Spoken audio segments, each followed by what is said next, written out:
à tous. Alors, nous avons la chance aujourd'hui de nous trouver à Montargis, dans un lieu exceptionnel. Nous sommes au musée historique de l'amitié franco-chinoise. À mes côtés, nous avons donc la directrice Pewen Wang. Bonjour. Bonjour, enchantée. Bienvenue. Merci. Et à mes côtés, à gauche, nous avons un couple juste magique, donc des artistes qui se sont donc mariés en fait ce week-end. Nous avons donc l'artiste internationale Mona Lisa. Bonjour à toi. Bonjour. Et Grégory, son mari. Bonjour. Alors voilà, ce lieu est juste incroyable, puisque Montargis a une vraie amitié entre la France et la Chine, et ce depuis quasiment un siècle. Et aujourd'hui, on n'est pas loin des 100 ans donc, de cet accord. Il faut quand même qu'on explique, puisque à l'origine, vous avez un couple, c'est quand même assez exceptionnel. Il y a une belle histoire d'amour ici, puisque finalement, dans les années 1920, nous avions eu la chance d'avoir une femme qui était Xian Xinyu, mariée justement à Chen Rezhen, qui ont fait une sacrée belle histoire, puisque finalement, une nouvelle Chine s'est créée, notamment, on va parler du Parti communiste chinois. Alors bien sûr, nous allons aller vers Pewen Wang qui va nous raconter cette histoire. Et puis c'est vrai qu'on est en plus accompagné de ce couple qui est aussi une grande artiste internationale. Donc j'ai envie de vous dire, Pewen Wang, racontez-nous un petit peu cette histoire, cette amitié entre la Chine et en France, et pourquoi Montargis. Déjà Montargis. Alors Montargis, déjà Venise de Gâtinais. Venise, on a toujours dit d'amour déjà. Mais... Et nous, c'est la petite Gâtinais, hein. C'est une toute petite ville. Mais petite ville pour ici en France, c'est une toute petite ville, mais pour en Chine, c'est un grand événement depuis 100 ans. Déjà, vous pouvez voir à l'époque de Changsha et Montargis.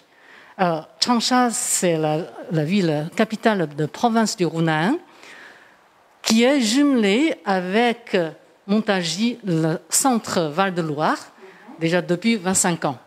C'est deux régions jumelage et tout ça, situé dans le centre du pays, centre de Chine, centre de France. Donc à l'époque, il y a beaucoup de Chinois, des jeunes Chinois, Hunanais, je vais dire, départ de Changsha, c'est le fleuve Yangtze, une branche à côté, et arrivent, prennent le bateau pendant 2 ou 3 mois, et arrive en France, à Marseille, et ensuite prend le train, arrive à Montargis, dans la gare de Montargis, que vous pouvez voir déjà. Maintenant, aujourd'hui, devant la gare, la place s'appelle place Deng Xiaoping. Alors, comme il y a 100 ans, et 100 ans avant, la Chine, c'est pas comme aujourd'hui. Vous pouvez voir une carte de Chine, à l'époque, il y a beaucoup de concessions étrangères. Par exemple, ici, c'est Grenouille, considérée comme la France. Passé par Indochine, Vietnam, arrive ici. Alors, il y a des Russes, il y a aussi, il y a des Japon et tout ça. Hein. Et c'est la fin de dynastie Qing. Dynastie, c'est la grande dynastie féodale. Et la partie, pour tous les jeunes Chinois, pour tous les Chinois, c'est une image très humiliante. Vous pouvez vous rappeler aussi dans le traité de Versailles, avec la Chine, tout ça. Hein. Et ça, c'est le parti pour la Chine. C'est très connu, cette image, pour les jeunes Chinois, se présente. Et tous les Chinois disant que là, notre pays, depuis dynastie Tang, c'est des grandes routes de la soie, c'est très prospère dans le pays, dans le monde. Mais là, du coup, pour tout le monde partager le gâteau pour ça. Et évidemment, tout le monde qui se sent... Il faut faire quelque chose pour le pays. Il faut changer. Alors, l'autre partie aussi, on peut voir, il y a la révolution de Russie, hein, Lénine et tout ça, hein, et il y a une influence pour la révolution. Et la partie aussi, comme la Chine en 1911, c'est la grande révolution de parti voilà, c'est fini par le féodal, passé la républicaine. Alors, sachant qu'à l'époque, la France, 1911, c'était laquelle république? Troisième républicaine. Donc, on va voir les Chinois qui ont vu propre pays, qui était vraiment une image vraiment partagée avec tous les féodats, enfin, tous les colonies du pays. La partie révolution d'influence de Russie, Russie, la révolution, on appelle ça soviétique, c'est si important dans le monde. c'est là une influence. Mais sachant que aussi, pourquoi les Chinois n'ont pas choisi en Russie, mais choisi la France? Ça, il faut voir aussi après. Bon, cette partie-là, on peut voir en Chine à l'époque, dans ce contexte, et tous les jeunes, tous les Chinois qui ont envie de changer. Alors, déjà, première personne pour nous à Montargis, parce que j'ai simplifié beaucoup. Oui. La partie de M. Li Shizhen, mais son nom de famille, Li, et prénom Yu Ying. Mais c'est son pseudonyme qui est très connu en Chine. Alors lui, il est venu en France. À l'époque, justement, il a vu la Chine comme celle-ci. Il avait 22 ans. Il a envie de changer. Il a envie de faire l'étude de l'armée militaire. Mais finalement, sa santé, c'est pas tout à fait convenable. Du coup, il est venu à Montargis, parce que Montargis, à l'époque, ici, c'est le grenier de la France. C'est toutes les productions céréales, encore maintenant, aujourd'hui, à l'école chinoise. Il y a aussi l'école chinoise, tout à fait. Alors, du coup, quand il est venu, il fait ses études d'agriculture, parce qu'en fait, en Chine et la France, c'est tout ça, à l'époque, considéré le pays agricole. Mais pendant qu'il fait ses études, il a remarqué quelque chose d'important, c'est que le processus de fabrication de fromage en France, exactement le même processus fabriqué comme tofu. Vous connaissez tofu? Oui, bien sûr. Vous connaissez tofu? Très bon. Il y a 100 ans, les Français ne connaissent pas du tout. C'est lui qui a proposé, disons que c'est le même processus. Alors, au lieu de lait de vache, il y a lait de soja. Donc, du coup, il a fait venir des ouvriers chinois pour faire des usines, l'école... C'est les artisans chinois, c'est pas des ouvriers. Et quand il est venu, il fait venir pour fabriquer le tofu. À l'époque, tofu, maintenant tout le monde, je suis étonnée parce que tous les Français ils connaissent tofu. Mais ça, c'est le nom en chinois, tofu. Mais à l'époque, ce qu'il a dit, c'est le fromage de soja. Pendant très longtemps, fromage, c'est pas fromage de lait, c'est fromage de soja. Alors, quand il a fait ça, avec l'usine le soir, il donnait des cours pour un partage d'expérience, un partage de en français, en chinois, parce que les jeunes artisans, ils ne connaissent pas vraiment l'écriture, parce qu'en Chine, l'écriture, c'est tout à fait à l'époque réservé que pour les intellectuels. C'est là la différence entre artisanat manuel par rapport à intellectuel. Et à ce moment-là, on a le ministre de l'Éducation, M. Tsai Ing-wen, et premier président chinois, Sun Yat-sen, qui était venu à Montargis pour lui rendre visite, disant que, tiens, mais si vous pouvez venir des artisanats qui peuvent fabriquer des choses, mais aussi on peut faire venir des étudiants, des jeunes intellectuels pour venir ici. On se porte pour la jeunesse du futur. Tout à fait. C'est un livre. Donc disant qu'il peut, en travaillant, faire des études. Mais cette partie-là, pour les Français, vous avez l'habitude. Oui. Mais en Chine, maintenant, c'est l'habitude aussi. Mais il y a 100 ans, c'est une idée révolutionnaire. C'était très visionnaire. Voilà, parce qu'on dit quoi travailler, c'est travailler. Études, c'est études. Jamais. C'est les deux classes sociales différentes. Jamais mélangées.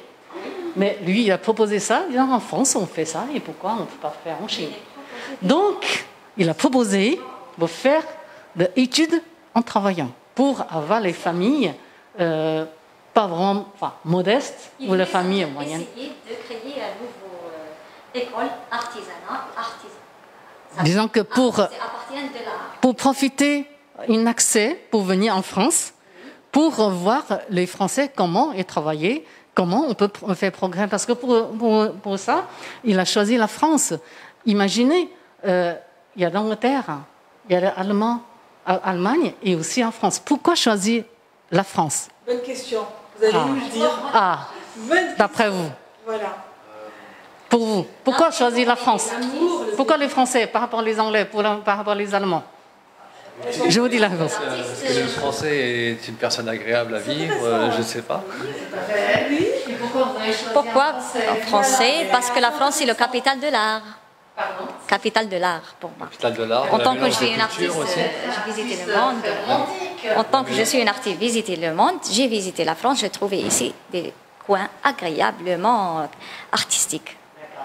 Alors, je vous dis simplement, enfin, ça, c'est pas moi qui ai inventé. J'ai lu leur courrier des étudiants chinois qui étaient ici. Ils ont parlé. Les Allemands, qui est assez froid. Oui, c'est vrai. C'est tendance. Hein, il y a distance. Hein, et les Anglais, très hautains. Hein, toujours. Mais les Français sont très sympathiques, romantiques, très charmants. Voilà, comment on rejoint. On est dans une belle histoire. L'amour, encore une fois, la sociabilité. Voilà. En même temps, aussi, c'est important, comme la France, les Anglais, ça c'est sûr, on ne choisit pas, parce que encore aujourd'hui, c'est le système royaliste. Mais quand la Chine qui vient on a battu pour le féodal, il n'y a plus de l'empereur. Mais en France, carrément coupé la tête. Donc il y avait un petit roi qui a fait que il y avait un changement, des révolutions communes. Choisit la France, république. En plus de la Chine, on connaît très bien la Chine, la France, commune de Paris, révolution française. C'est la grande révolution. Donc, pour eux, choisir la France, c'est tout à fait naturel, normal. Mais de l'autre côté, disons qu'on a sollicité des jeunes Chinois pour venir ici, en France, pour faire des études, pour travailler. Mais de l'autre côté, il a aussi une idée, disons qu'en France, enfin en Chine, les intellectuels et les travailleurs, tellement distingués, et si on fait venir des jeunes intellectuels pour venir ici, on offre le travail, ben, il ne sait pas travailler. Oui, il faut apprendre. Donc, avant de solliciter tous les jeunes Chinois qui viennent, il a sollicité d'abord et a créé différentes écoles préparatoires d'études de travail en France. C'est seule personne qui avait fait, et surtout le nom études de travailler. Ce mot, c'est un mot spécifique. C'est le nom spécifique. Pendant très longtemps qu'on parlait d'études de travail, c'est en France. Quand on parlait aux États-Unis, après il y a des gens qui travaillent en même temps. On dit c'est moitié travailler, moitié d'études. C'est pas le nom spécifique. Donc c'est important. Mais c'est très important ce que vous dites parce qu'on va découvrir, j'imagine, en allant visiter, puisque dans les années justement 1920, tous ces étudiants qui arrivent, donc études, on les voit, c'est tous des étudiants et des travailleurs, ce qui va faire la nouvelle Chine. C'est magnifique. Ensuite après, il a fait ça en Chine, différentes villes, pour créer l'école préparatoire. Et c'est avec toutes ces écoles-là, il y a Deng Xiaoping, qui était province de Sichuan, hein, c'est dans le sud-ouest, et qui était venu, il habite dans le petit village par rapport à la grande ville Chongqing. Il a marché 7 jours pour arriver de grande ville pour faire des études. Alors aussi, Pékin et Canton, Shanghai, il y a toutes les écoles préparatoires. Mais sauf qu'on revient parler de Hunan, parce que Hunan, c'est dans le centre. Et comme en France aussi, le centre, c'est toujours par rapport aux côtes moins actif, quoi. Mais alors justement, province de Hunan, qu'on revient ici, elle partait là-bas. On a vu ici. Qu'est-ce que vous avez vu, le nom? Vous pouvez prononcer? Mao Zedong. Il a voulu devenir. En fait, tout simplement, pour eux, ils n'ont pas eu une occasion d'avoir l'école préparatoire. Parce que là, lui, il a fait le Pékin, Shanghai, et dans le centre, c'est dans le sud-ouest, à côté pas très loin de Vietnam, tout ça. Mais c'est à Hunan, 1918, en avril. Il n'y a pas d'école préparatoire, mais ils ont créé une association des nouveaux peuples. Oui, tout à fait. Donc le but, le statut, c'est pour venir en France.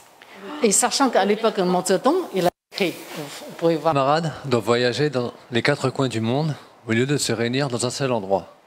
Mieux vaut qu'un ou plusieurs d'entre nous explorent un front. Tous les fronts seront enfin explorés. Tous les fronts ont besoin des pionniers. Mao Zedong. Un très grand honneur pour ouvrir une grande ouverte porte pour toute la jeunesse du monde et pour les scientifiques, les artistes, les artisans, les travailleurs, toutes les jeunesses, c'est très important pour la paix et sur le titre de la liberté humaine sur la Terre. Merci.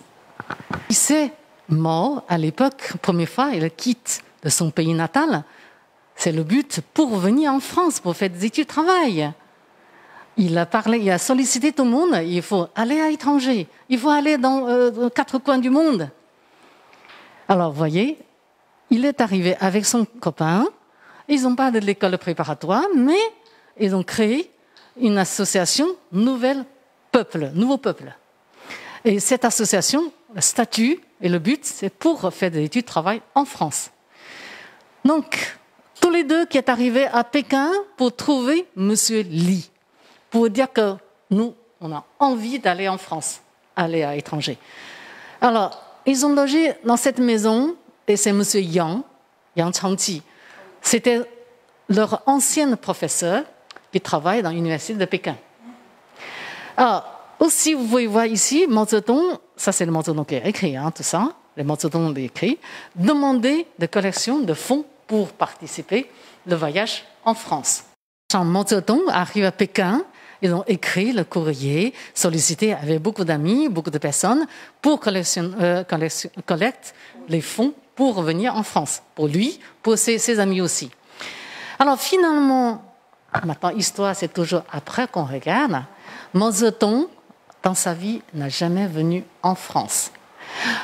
Une fois arrivé ici, première chose, après, quelques années après, on sait très bien, c'est sa fille qui est la première femme de Mao Zedong. C'est son professeur. Deuxième chose aussi, il est là, pendant cette période, il travaillait dans l'université de Pékin comme bibliothécaire. Très bien. Donc vous pouvez voir, dans la vie, vous travaillez, vous avez une femme pour construire une famille, vous faites quoi? Déjà pas mal. Oui. Donc il n'a pas vraiment très envie pour encore prendre de l'argent pour revenir en France. Mais quand même, c'est quelqu'un. Oui, parce que son idée, à l'époque, il a écrit un petit mot pour parler de ça, parce qu'il y a beaucoup de gens qui lui demandent pourquoi à l'époque, finalement, vous n'avez pas été en France. Alors, de la part de Mao Zedong lui-même, il dit qu'à l'époque que je trouve pour aller en France, pour aller à l'étranger, il faut d'abord connaître bien notre culture, mais à l'époque, je trouve que je n'ai pas assez de connaissances pour connaître mon propre culture de la Chine. Donc, je préfère rester encore en France, en Chine, pour bien étudier l'histoire de la Chine et après pour partir en France. Alors, vous pouvez voir ici la femme. Déjà, l'école des filles. L'école des filles, là, c'est la petite sœur de Tsai He-sen, Tsai Chang. C'est sa mère, la mère de Tsai Chang et Tsai He-sen. Et c'est sa fiancée, sa famille. Alors, déjà, premièrement, Tsai Chang, la petite sœur, elle n'est pas vraiment, elle est très jeune, elle n'a pas vraiment pensé comme son frère pour faire des études en France. Mais parce qu'en fait, à l'époque, elle a justement ses mariages arrangés, c'est son père, il faut payer quelque chose pour marier avec un grand commerçant. Elle n'a pas voulu du tout, parce que c'est quelqu'un de grand caractère.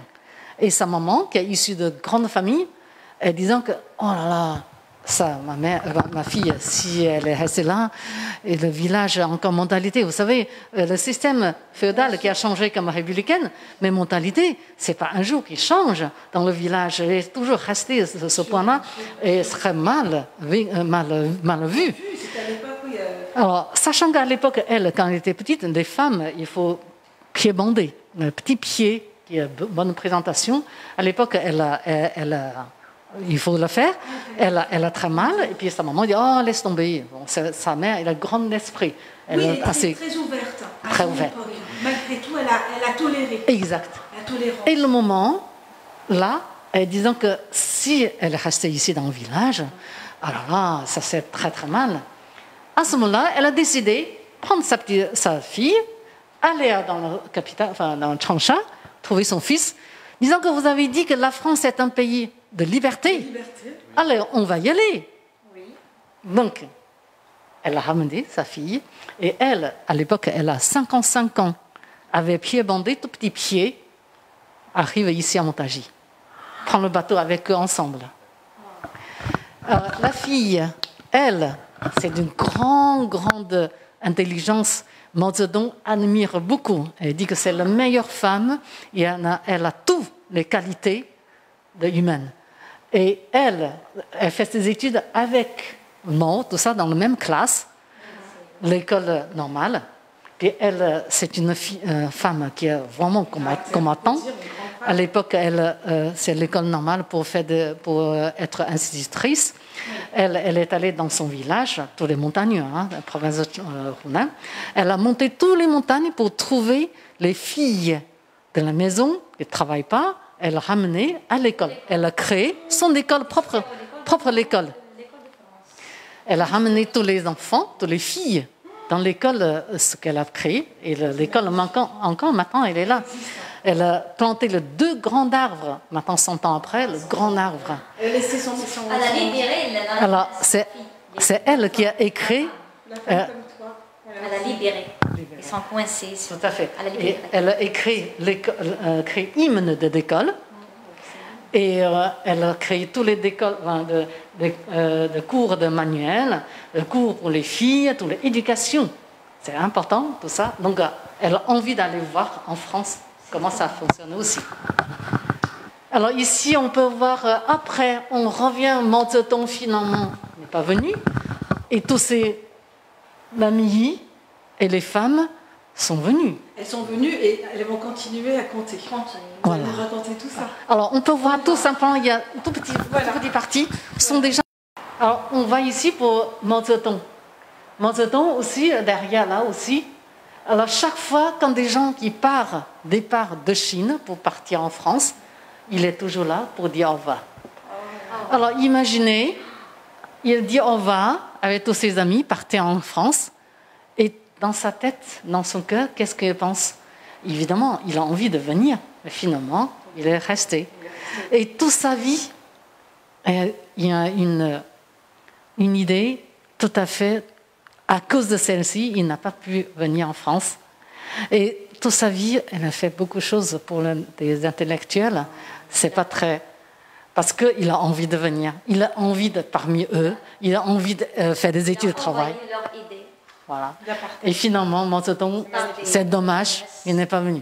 Mais on dit, c'est vrai, Mao Zedong, s'il est venu. Peut-être... Oui, c'est lui. C'est lui la racine.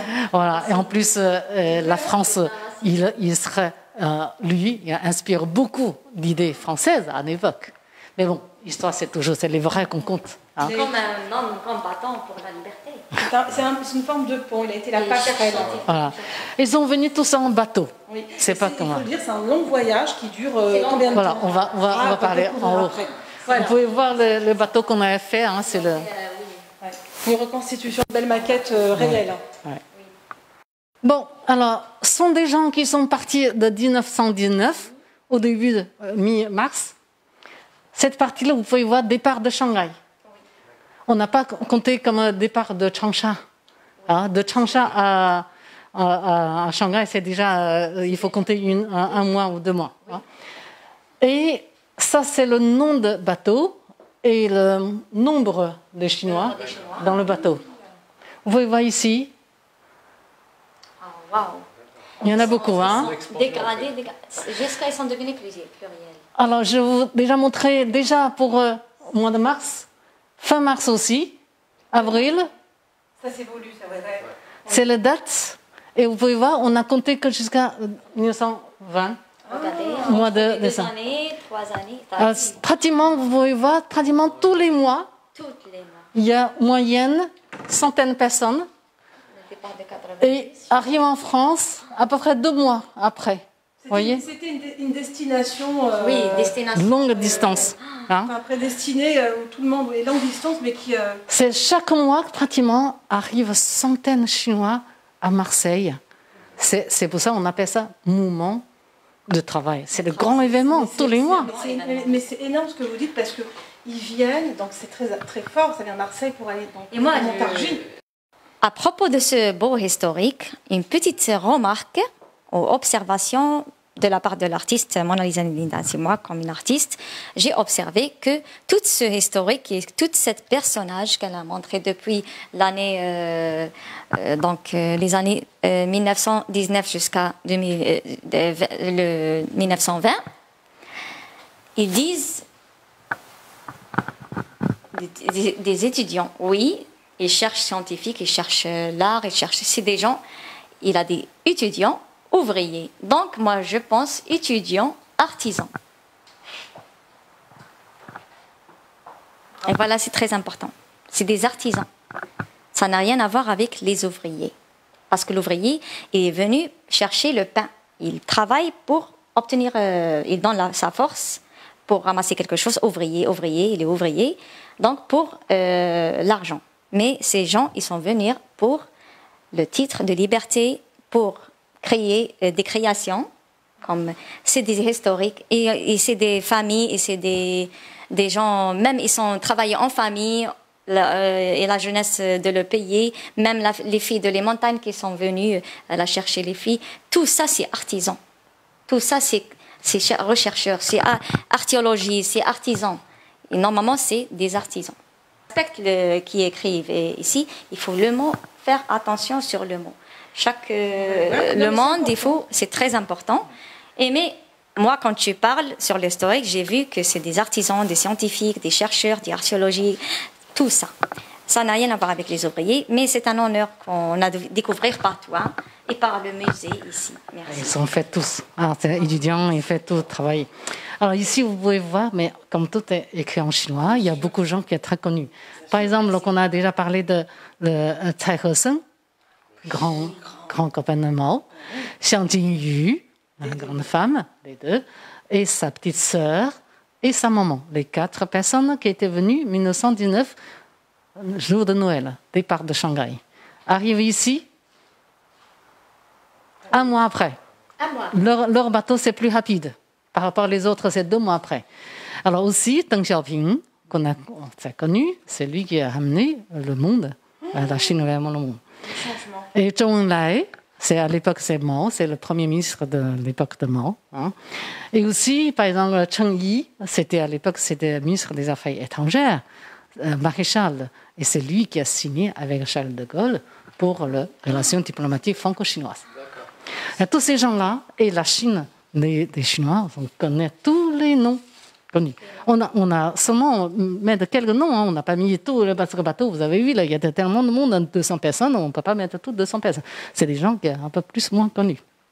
Vous avez justement parlé du général de Gaulle qui venait d'un petit village et qu'effectivement, voilà, son histoire. Et quand on voit ce que vous êtes en train de nous dire, est-ce qu'on peut expliquer que ce sont des grands noms qu'on a cités, puisque certains, ils ont en fait construit la Chine, le Parti communiste s'est construit dans un village comme Montargis, et ils ont changé le monde. Donc c'est symbolique de parler, tu parlais effectivement des artisans, des ouvriers, mais en fait, ce sont au-delà des artisans, parce qu'ils ont construit, ces artisans ont construit en fait le pays, comme effectivement l'a fait bien sûr notre général de Gaulle au nom de son village du Colambé, d'un tout petit village de Colambé. Et là, on a une Chine qui s'est construite à l'extérieur en France pour donc évidemment on peut que parler d'amitié franco-chinoise. Voilà, ça c'est 1964 après, 1964. Et c'est de Gaulle, il a vraiment dans le monde entier, il n'y a que la France, c'est le premier pays occidental reconnaît la Chine.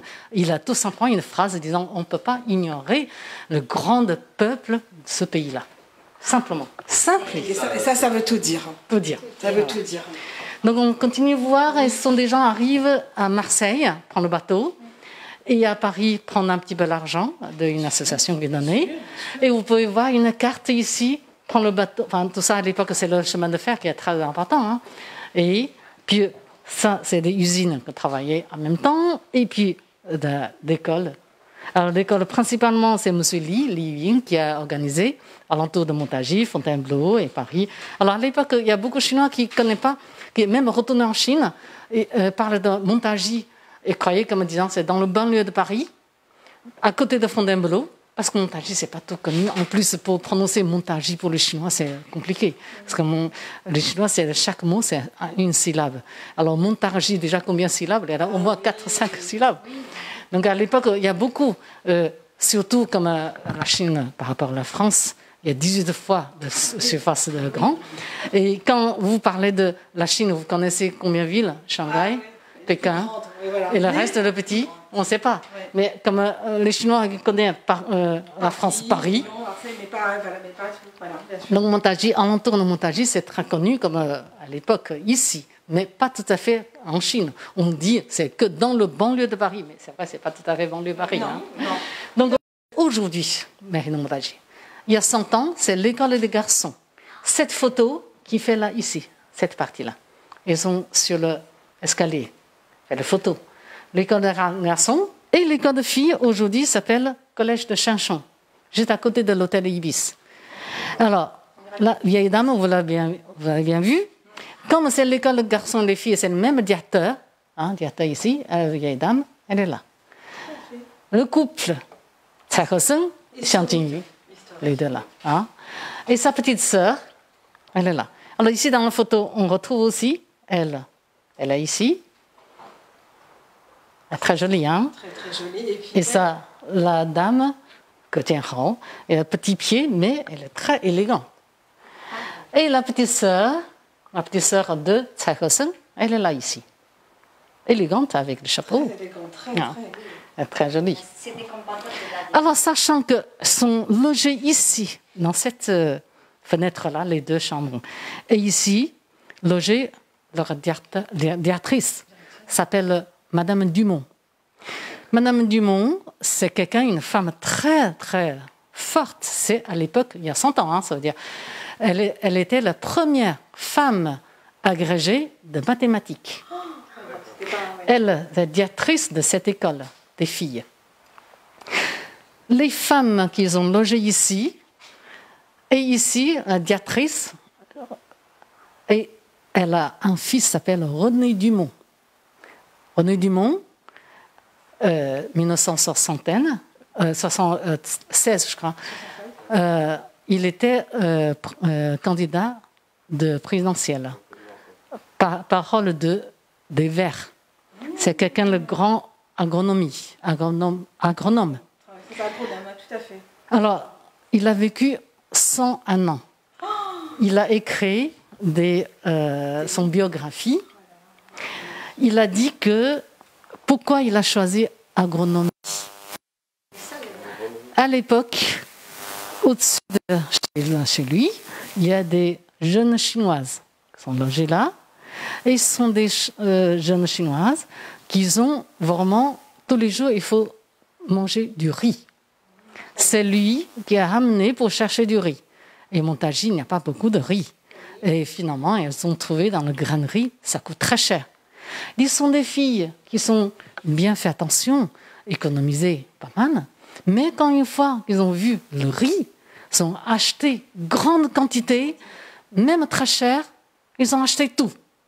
Alors, il était tellement étonné de ce petit riz magique. Et les Chinoises qui ont dit, parce que si on ne mange pas du riz dans la journée, on a l'impression qu'on n'a pas mangé le repas. Oui. Ensuite aussi, comme la quantité énorme. Vous savez, encore aujourd'hui, en France, quand dans le supermarché, ou encore vous avez trouvé le riz, c'est toujours 250 grammes, ou 500 grammes. Vous pouvez voir dans le supermarché chinois, c'est toujours de grandes quantités, 20 kilos, je sais pas, 30 kilos au moins. Donc encore 100 ans après, on n'a pas beaucoup changé pour le riz. On aime ça de toute façon. Mais sachant que M. René Dumont, c'est très important parce qu'il a travaillé beaucoup avec le tiers-monde. C'est lui qui a proposé en Afrique, Cuba avec Castello, disant que, allez, planter du riz pour nourrir les peuples. C'est très symbolique, donc il y a toujours quand même... c'est très humaniste. Voilà, 1947, Tsai Chang, elle est retournée ici parce qu'elle a participé au congrès international des femmes. Mais à Genève, elle prend cette occasion pour retourner ici pour voir encore son ancienne directrice. Et malheureusement, Madame Dumont, elle était décédée un an avant. Et c'est Monsieur Dumont qui l'a rencontré, René Dumont, disant que, dis donc, la dame a dit, maintenant tu es agronome, il faut aller en Chine. Vous savez, c'est 1947, vous savez, on a déjà passé une longue marche et on a déjà passé tout avec, on a déjà battu les Japonais. On va créer notre Chine nouvelle. On a entièrement Chine nouvelle sous notre contrôle. Et là, Monsieur Dumont, il ne croyait pas ses yeux, disant que c'est des jeunes à l'époque, même il faut trouver tous les jours du riz. En plus, avant de partir, ils sont encore restés un petit peu de dette. C'est sa maman qui avait remboursé tout ça. Mais finalement, René Dumont, il est allé en Chine pendant sa vie, et d'aller là-bas 7 fois, et il a écrit 4 grands ouvrages sur la campagne de Chine. Et encore, aujourd'hui, dans le grand INEGRA, c'est le grand Institut national d'ergonomie, ces 4 livres, c'est encore la grande référence pour la Chine. Sur les photos de groupe, ici, il est déclaré ici. Alors, on va vous donner le micro. Voilà. C'est une photo de groupe. Moi, je vois des photos de groupe, ça écrivait photo de groupe. C'est pas une photo au hasard, c'est pas un familial, mais c'est une photo de groupe d'étudiants, artisanes, les femmes combattantes, je vois. Et il y a une petite ange ici, je vois qu'il y a une maman ici avec sa fille. Oui, c'est vrai. À propos de ça, oui, c'est un peu... sous les jeunes aussi, par exemple, elle a, avec son mari, après, il y a un enfant. Et même, donc il y a des mamans, des jeunes filles, qui sont mariées, elle fait là. Oui, des grandes dames, oui, c'est très important ça. Oui, c'est beau, ça veut dire qu'ils sont étudiants et tout le monde y pense c'est la jeunesse, mais ici c'est un bon mélange de combattantes et femmes. Oh, c'est très important. Très belle remarque aussi. C'est intéressant d'avoir aussi un avis artistique et en plus on est capable d'une jeune mariée. Merci. Alors ici, bon, c'est vrai, sont arrivés en France. Il y a par exemple, Deng Xiaoping, il a passé 6 mois à Bayeux pour apprendre français. Il y a des gens qui ont directement, ça c'est le professeur de Mao Zedong, en Chine, tellement connu, c'est là. Et il y a des gens qui ont directement allé à l'Université de Paris. Il y a pas mal. Mais Deng Xiaoping, à l'époque, ils ont travaillé aussi. Atelier de Eiffel, c'est lui qui a construit Tour Eiffel, mais c'est ses premières œuvres pour l'industrie. Atelier d'industrie, mais c'est atelier de chaussures. Et à l'époque, il y a beaucoup de femmes qui travaillent dessus. Parce que l'atelier chaussures, par rapport aux autres travaux, c'est moins lourd. Alors, Deng Xiaoping, à l'époque, il n'était que 16 ans, 17 ans. Il a passé son anniversaire 18 ans dans cet atelier-là. Et parce qu'il était petit, toujours, il travaille là. Et ça, c'est les outils qu'on avait travaillé. Par exemple, là, c'est au milieu, c'est le couteau pour les femmes après. Et là, c'est pour rincer. Donc là, cet atelier, c'est encore resté maintenant, encore aujourd'hui. Oui, il est encore resté. Ah. Mais il y a en plus une très belle histoire, effectivement, Eiffel, entre le pont, l'usine. Il y a une belle histoire tout à fait. De la famille de Gustave Eiffel à Montargis aussi. Exactement. Oui. Il a fait l'atelier, il a fait le pont, passerelle. La passerelle qu'on a aussi eu l'occasion de filmer. Donc, c'est vrai, pour ceux qui ne connaissent pas Montargis, c'est juste incroyable parce qu'il y a tous les plus grands inventeurs, les chercheurs, les scientifiques. On le voit encore avec la Chine. Et c'est important de découvrir effectivement Montargis parce que finalement, on peut dire que c'est une ville de culture, d'artistes, mais c'est une ville internationale et elle a permis justement l'ouverture, les éveils de conscience. Et quand Eiffel est dans le coin, la Chine aussi, c'est agréable. Ça montre encore une fois une amitié. Et aussi, pour un petit mot sur le Hutchinson. À Hutchinson, c'est la fabrication de caoutchouc. Le caoutchouc, c'est la révolution aussi. C'est innovation. Voilà, c'est pour qualité de vie plus long. Hein, c'est grâce à caoutchouc. Et on a mortalité humaine, c'est beaucoup baissé. Voilà. Et c'est important pour ça. Là, maintenant, Hutchinson, il y a déjà beaucoup travaillé avec la Chine aussi. Il y a des branches avec la Chine parce qu'ils ont travaillé beaucoup sur tous les voitures et tous les vélos, les pneus, pneus de vélo, et puis tous les rejoints de voitures. Voilà. Le Tour de France, les voitures de rallye.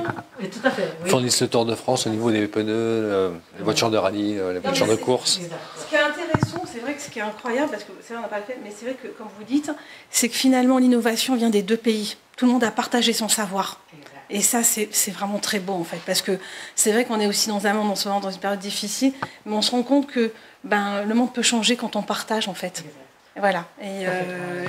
Et là, on est dans ce musée de partage, en fait, de deux pays, en fait. Partage de pays, partage la culture, partage les créations, les idées de travail. Ça, c'est des idées de travail. Et avec un groupe qui partage, parce que là, on a aussi... Avec les Français, avec les Chinois, les autres pays. C'est un couple, c'est ça, c'est un couple. Les Soviétiques, l'amitié. c'est très important. Usine, on avait fait pas mal, hein, parce que là, c'est une usine de caoutchouc. Et des étudiants chinois qui étaient venus, ils ont travaillé chez Renault, chez Creusot, Schneider. Ils sont certifiés. Et puis, voilà, et puis Hutchinson, tout ça. Et Hutchinson, déjà, par rapport... C'est l'atelier extérieur. Hein, c'est très grande usine, en fait. Alors, aussi, en même temps, évidemment, ils ont fait des études à l'école. Là, c'est de l'école de garçons qu'on avait vue. Et ça, c'est la table d'à l'époque. Donc, elle est authentique. Est-ce qu'on peut dire que les grands hommes... Et là, c'est l'encrier. L'encrier ont été assis sur certains. Exact. Ouais, c'était à l'époque. Donc, on peut la toucher à porte-bonheur. Bon. Allez, on la touche. Voilà, tous. Allez. Voilà. Qu'elle porte-bonheur et puis... qu'elle soit l'ouverture, justement, dans ce... Alors, des Chinois qui ont dit, oh là là, les Français, regardez bien, il y a écrit, il y a Julien, il y a du vin, et même pendant cours, ils ont envie d'avoir de vin. Les étudiants, toute la jeunesse.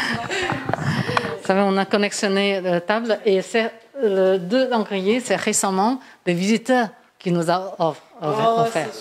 Disant que voilà, à l'époque c'était le trou, mais alors là ils ont mis les encriers de l'époque et tout. C'est vrai, en Chine on ne voit pas, hein, on voit jamais des trucs comme ça à l'époque. Là, en Chine c'est plutôt calligraphie avec pinceau, hein, et là ici c'est le. Non mais là, vous savez, vous nous faites voyager vraiment. Voyager sur le temps. C'est très agréable parce qu'on est à la fois, effectivement, on a l'équipe technique derrière, on a aussi la jeunesse, un artiste qu'on va voir tout à l'heure. Et on a ce couple, on a l'amour et l'amitié. Vraiment, c'est un plaisir. Nous, on est heureux parce que c'est improvisé. Et ces moments improvisés, c'est aussi une chance pour nous de faire partager ce savoir et cette connaissance. Parce que je pense que voilà, Montargis, c'est aussi un lieu à découvrir pour tous. C'est la petite ville, c'est pas comme à Paris, on peut tout. Et puis oui, mais quand même, les fleurs, il y a une belle histoire. Donc c'est d'un point de vue culturel. Derrière cette histoire. Voilà. Le point qu'on va laisser ici, derrière nous, il va commencer, c'est les deux mariés ou bien les fiancés artistes. Donc, tu peux nous continuer le chemin. Voilà. On peut voir Xiang Jingyu, Cai Heseng, grand ami de Mao. À l'époque, ils sont venus à Montargis.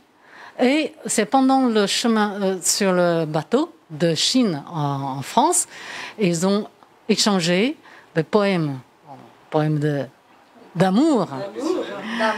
Ensuite, après, ils ont envoyé leurs poèmes à Mao Zedong, disant qu'entre eux, il y a de l'amour. Et ils vont se marier. Mais ils ne veulent pas avoir le système de mariage, le système de féodal. Oui. Donc, alors Mao Zedong qui a répondu disant que c'est d'apprendre alliance. Allez-y. Alliance de Zhang Jingyu et Cai Heseng à Montargis. Photo du groupe du 1er mai 1920 de Cai Heseng et Yang Jingyu, assis côte à côte à Montargis, avec le capital de Marx ouvert dans leurs mains. La photo montre leur alliance d'amour et d'idéologie progressiste. Mao Zedong est heureux d'apprendre l'alliance de Xiang et Cai et espère que tout le monde se libérera de l'ancien régime de mariage. Leur fille Cai Ni fut conçue à Montargis et y revient en pèlerinage 80 ans après à l'invitation de l'association Amitié Chine-Montargis. C'est merveilleux. Vous savez, tous les deux qui se mariaient, assis sur le jardin d'Iosi, petit banc, et ouvrent tous les deux ensemble le capitalisme de Karl Marx. C'est une photo considérée leur photo de mariage. Aujourd'hui, et vous avez fait des photos de mariage aussi dans le jardin d'Iosi. On a fait, oui. Malgré que ce n'est pas le grand livre de Karl Marx de capitalisme, parce que le capitalisme, c'était 100 ans avant. Mais sachant qu'à l'époque, imagine, l'ancien régime de mariage, pour eux, Encore maintenant, 100 ans après, on sait très bien tous les régimes. Mais à l'époque, ils sont dépassés vraiment le système. C'est là la liberté en France. Et c'est là le progressiste. Il veut absolument la société progresser. C'est-à-dire, ce n'est pas le mariage qui compte pour le système de régime, c'est l'amour qui compte. Écoutez, là, moi, et on est là pour la mémoire, pour voilà. retenir la mémoire. Alors justement, je suis sous l'émotion. Voilà, c'est vrai, on est là pour la mémoire, mais on est là pour la mémoire aussi de l'amour. Je suis sous émotion parce que vraiment, c'est improvisé. C'était pas un rendez-vous, c'était un rendez-vous du destin. De l'amour, de l'amitié franco-chinoise. Et j'ai vraiment besoin d'entendre notre artiste internationale qui est Mona Lisa Linda, qui justement est une femme très engagée.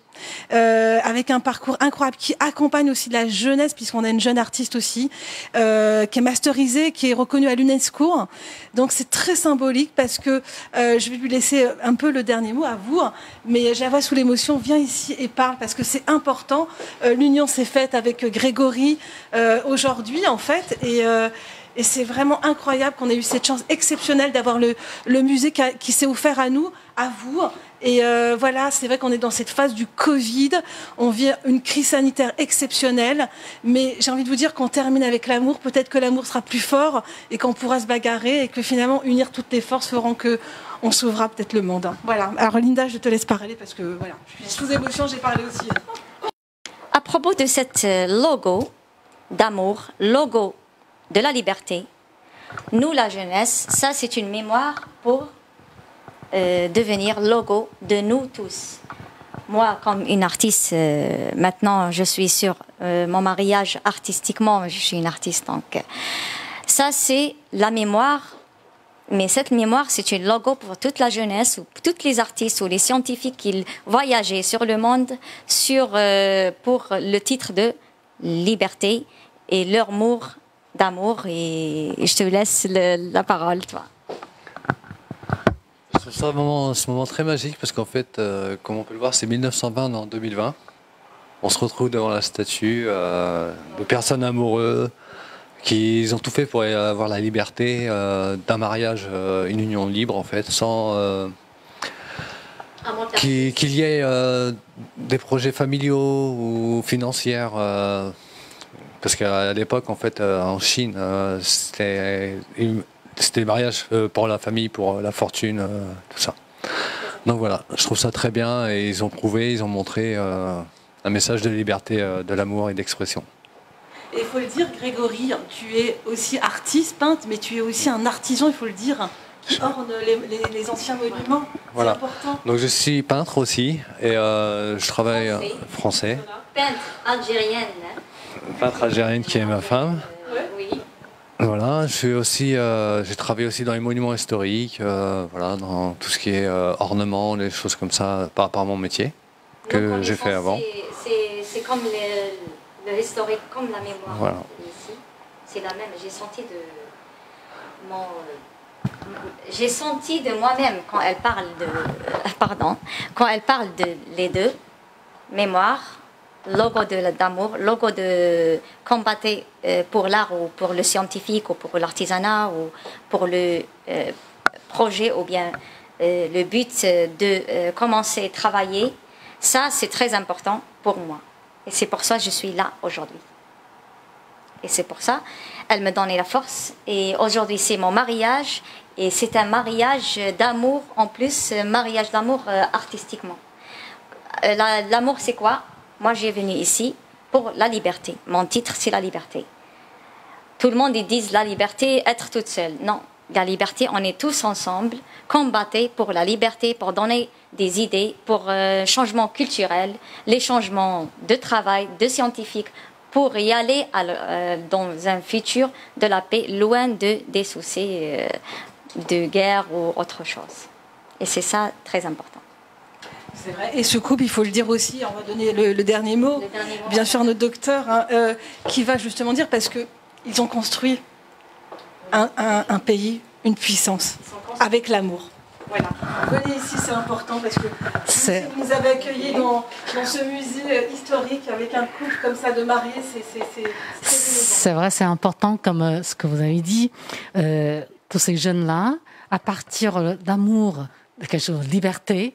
Et liberté, c'est pas seulement un petit domaine.